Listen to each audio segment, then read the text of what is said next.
हाकिम साहब नमस्कार। नमस्कार नमस्कार। के कामले आउनुभयो बाजे? बस्नुस् बस्नुस्।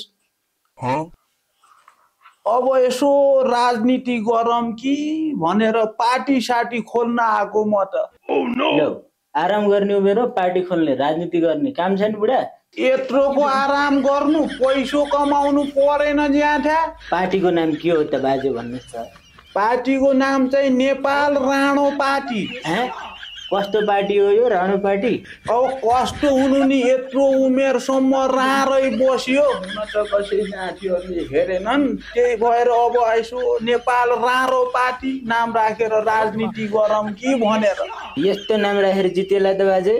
किन जितिँदैन? अहिले त बिहे नभएका राणाहरू धेरै छन्। नेपाल राणो पार्टी भनेपछि सबै यही पार्टीमा भोज ड्याम ड्याम दिन्छन्, त्यसपछि त सिङ्गै बहुमत आउँछ। लौ बाजे तपाईँको पार्टी दर्ता भइसक्यो, तपाईँ जानुहोस् अब।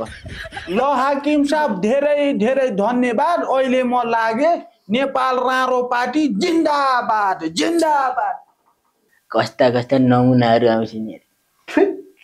होइन कसलाई नमुना भनिस् त हाकिम जाठा? नमुना भन्छ यस्तोलाई त म नमुना भन्छ। बुढो मान्छेको सम्मान पड्काइदिउँला म।